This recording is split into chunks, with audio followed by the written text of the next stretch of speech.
عرض یہ ہے کہ رسول کی بارگاہ کے اندر کچھ یوٹیوبرز آئے تھے، تو وہ آپ کے سامنے ہاتھ باندھے کھڑے ہوئے تھے اور کہہ رہے تھے کہ باپا کرم کر دیجیے. تو بعض لوگوں نے اس کو کہا کہ شرک ہے. تو کسی بزرگ کے سامنے ہاتھ باندھ کے کھڑے ہوتی اس طرح کے جملے کہنا کیسا؟ لا حول ولا قوت الا باللہ العلی العظیم. یہ ایک وہ دوسری پارٹی تھی جس میں شین کے بعد کچھ اور آ جاتا تھا، یہاں شین کے بعد راکاف آ جاتا ہے. شرک شرک شرک شرک، یعنی تسبیح گویا کہ ایک طرح سے جو دانے ہوتے ہیں وہ پڑی جا رہی ہوتی ہے. اس طرح کی چھوٹی چھوٹی باتوں کو، یعنی جن کا شرک سے دور کا کوئی تعلق نہیں ہوتا اس کو شرک قرار دے دیتے ہیں.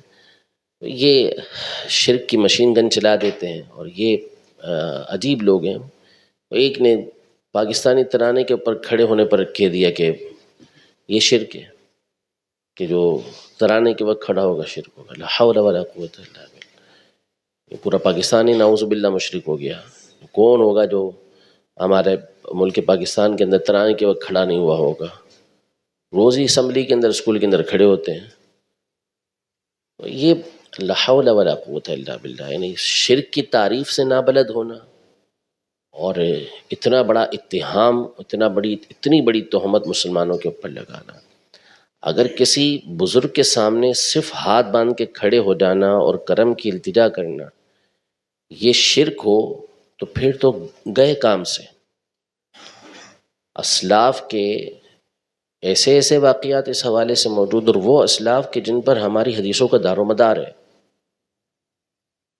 امام بخاری رحمۃ اللہ تعالی علیہ کے استاذ امام یحییٰ بن معین رحمۃ اللہ تعالی علیہ، امام احمد بن حنبل رحمۃ اللہ تعالی علیہ، امام علی بن مدینی رحمۃ اللہ تعالی علیہ، ان کی حدیثوں سے بخاری شریف اور دیگر کتابیں بھری پڑی ہیں سیاہ ستہ کی.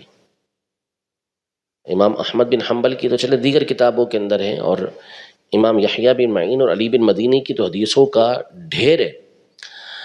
امام خطیب بغدادی رحمۃ اللہ تعالی علیہ نے الجامع لاخلاق الراوی و آداب السامع میں، اور اسی طرح امام ذہبی رحمۃ اللہ تعالی علیہ نے سیر اعلام النبلاء میں امام بخاری کے شیخ الشیخ امام یحییٰ بن سعید القطان رحمۃ اللہ تعالی علیہ، جن کی حدیثوں کے انبار لگے ہوئے بخاری شریف کے اندر، ان کے حالات زندگی میں یہ بات لکھی کہ یہ یحییٰ بن سعید القطان رحمۃ اللہ تعالی علیہ عصر کی نماز ادا کرتے، اور عصر کی نماز ادا کرنے کے بعد یہ مسجد کے ستون سے ٹیک لگا کر بیٹھتے، اور یہ بڑے بڑے ائمہ، امام احمد بن حنبل، امام یحییٰ بن معین، امام علی بن مدینی اور اس کے علاوہ اور ائمہ، یہ عصر سے مغرب تک ان کے سامنے پاؤں پہ کھڑے رہتے تھے. اور ان کی ہیبت اور ان کی تعظیم کی وجہ سے کوئی بھی مغرب تک ان کے سامنے بیٹھتا ہی نہیں تھا. یہ حدیثیں سنا رہے ہوتے تھے، وہ سن رہے ہوتے تھے. اگر تعظیم کے ساتھ کسی کے سامنے کھڑا ہونا ممنوع تو یہ پھر سارے نعوذ باللہ مشرک ہو گئے. تو آپ کی بخاری مسلم وغیرہ ساری کتابیں تو گئیں کہ مشرکوں کی روایتوں پر مشتمل ہو گئیں، نعوذ باللہ ثم نعوذ باللہ. تو ہرگز ایسا نہیں ہے. اگر کسی کے سامنے کھڑے ہونا اور یہ کہنا کہ کرم کر دیں اور سامنے والے سے بات ہی نہ ہو سکے، اس کو اگر شرک سے تعبیر کیا جائے کہ سامنے والے کے سامنے عاجزی کر رہے ہیں، انکساری کر رہے ہیں، تو بڑے بڑے ائمہ کی اس طرح کی اور روایتیں ہیں. نبی پاک صلی اللہ تعالیٰ علیہ وآلہ وسلم کے لیے حدیث مبارکہ مسند احمد میں موجود ہے کہ صحابہ کرام علیہم رضوان نبی پاک صلی اللہ علیہ وسلم کے سامنے ایسے بیٹھے ہوتے تھے کہ گویا کہ ان کے سروں پر پرندے ہیں. اتنی تعظیم اور تکریم کے ساتھ نبی پاک صلی اللہ علیہ وسلم کے سامنے بیٹھے ہوتے تھے. اور یہ یاد رہے کہ شرک اللہ تبارک و تعالیٰ کے علاوہ کوئی ہستی ہو، مخلوق میں سب سے اعلیٰ معظم ہستی ہمارے نبی پاک صلی اللہ علیہ وسلم کی ذات گرامی ہے. ان سے بڑھ کر کوئی معظم نہیں ہے، کوئی مکرم اللہ کی بارگاہ میں نہیں. لیکن نبی پاک صلی اللہ تعالیٰ علیہ وآلہ وسلم کو بھی ظاہر ہے کہ اللہ تبارک و تعالیٰ کا شریک نہیں بنا سکتے. وہ شرک سے مبرہ ہے، اس کے ساتھ کوئی شریک نہیں ہو سکتا. اور یہ بھی یاد رہے کہ شرک کا تعلق کسی زمانے کے ساتھ مختص نہیں ہوتا، کسی جگہ کے ساتھ نہیں ہوتا.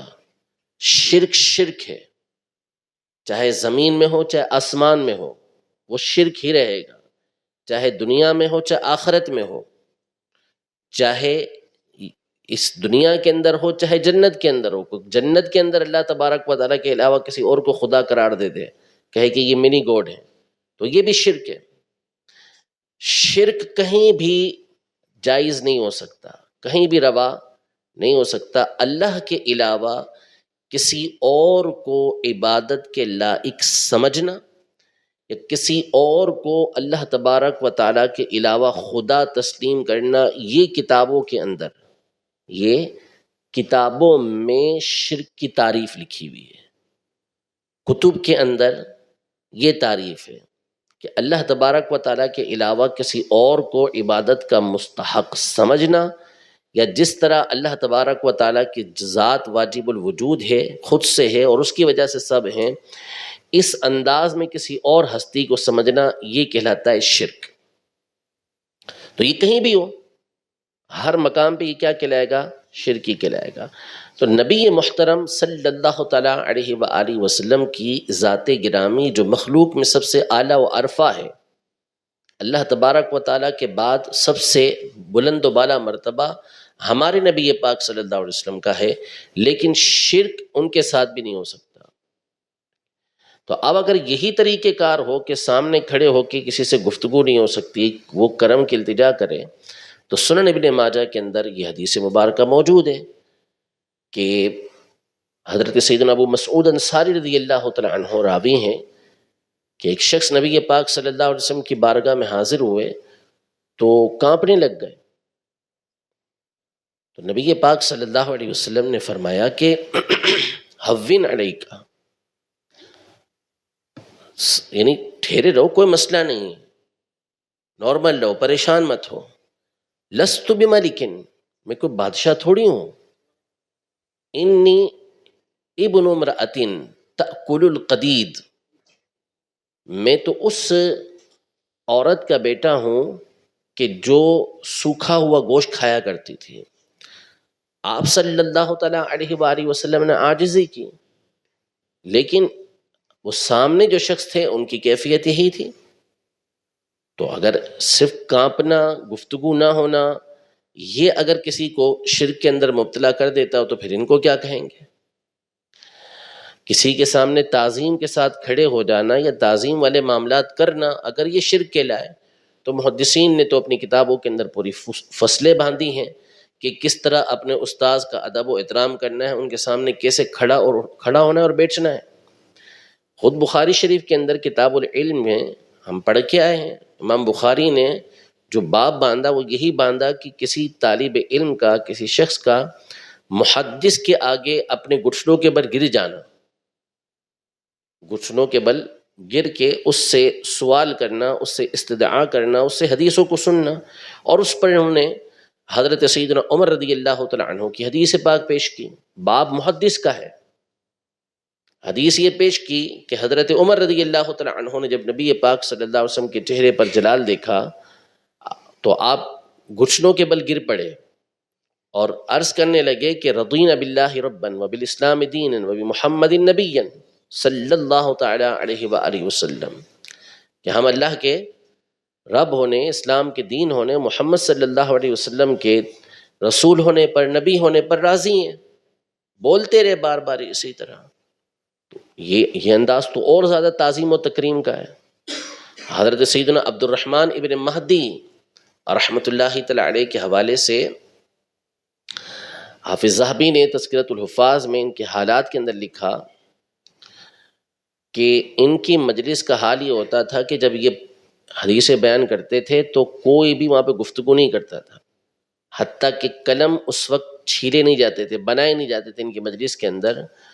اور انہوں نے یہ لکھا کہ کأنہم علی رؤوسہم الطیر او ہم فی صلاۃ، وہ لوگ ایسے ان کے سامنے ہوتے تھے جیسا کہ گویا کہ ان کے سر پر پرندے ہیں، یا گویا کہ یہ نماز میں موجود ہے. عبد الرحمن ابن مہدی رحمۃ اللہ تعالیٰ علیہ عام ہستی نہیں ہے، بخاری شریف کے راوی ہیں، امام شعبہ کے شاگرد ہیں، امام احمد بن حنبل، امام یحییٰ بن معین، امام شافعی رحمۃ اللہ تعالیٰ علیہم، ان جیسے اجلہ ائمہ کے استاد ہیں اور امیر المومنین فی الحدیث ہیں، مشرک ہو گئے نعوذ باللہ ثم نعوذ باللہ. تو پھر تو گئی بخاری شریف میں اور دیگر کتابوں میں ان کی جتنی حدیثیں ہیں، مشرک کی حدیث تو لینا جائز ہی نہیں ہے. تو اگر اس کو شرک قرار دے دیا جائے گا تو بچے گا کون؟ ہماری حدیثیں جائیں گی کہاں پر؟ تو یہ غلو ہے. شرک ٹھہرے جس میں تعظیم رسول، شرک ٹھہرے جس میں تعظیم حبیب، اس برے مذہب پہ لعنت کیجیے.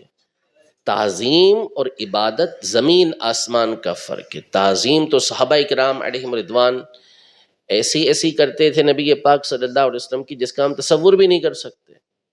وہ تو نبی پاک صلی اللہ علیہ وسلم کا تھوک مبارک زمین پر نہیں آنے دیتے تھے، اور پانی جو وضو کا بچا ہوا ہوتا تھا اس پر ایسے لپکتے تھے کہ گویا کہ ان کے درمیان لڑائی ہو جائے گی.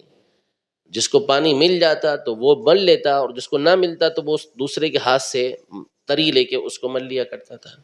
حضرت سیدنا ثابت بنانی رضی اللہ تعالیٰ عنہ رحمۃ اللہ تعالیٰ علیہ، حضرت انس بن مالک رضی اللہ تعالیٰ عنہ کی بارگاہ میں حاضر ہوتے اور آ کے لازمی طور پہ آپ کے ہاتھ چومتے، اور حضرت انس رضی اللہ تعالیٰ عنہ ان کے آنے سے پہلے اپنے ہاتھوں پہ خوشبو لگا لیا کرتے تھے کہ یہ آئیں گے اور ہاتھوں کو لازمی چومیں گے. اور یہ چومتے اس لیے ہیں کہ یہ کہتے ہیں کہ یہ وہ ہاتھ ہے جس نے نبی پاک صلی اللہ علیہ وسلم کو چھوا ہے، تو اس لیے ہاتھوں کو چومتے. تو محدثین نے تو جو اصول حدیث کی کتابیں ہیں، جو آداب طالب کے اوپر، آداب طالب علم کے اوپر جو ابواب اور چیپٹر لکھے ہیں، اس میں یہ تعظیم و تکریم کے سارے معاملات لکھے ہوئے ہیں. تو ایسی چیزوں کو شرک قرار دینا یہ غلو اور زیادتی ہے. اور اگر تعویل نہ ہو تو اس صورت میں تو شرک لوٹ کر اسی بندے پر چلا جائے گا جو اس طرح کی گفتگو کرے گا. تو اللہ جل شانہ ایسوں سے ہمیں محفوظ رکھے.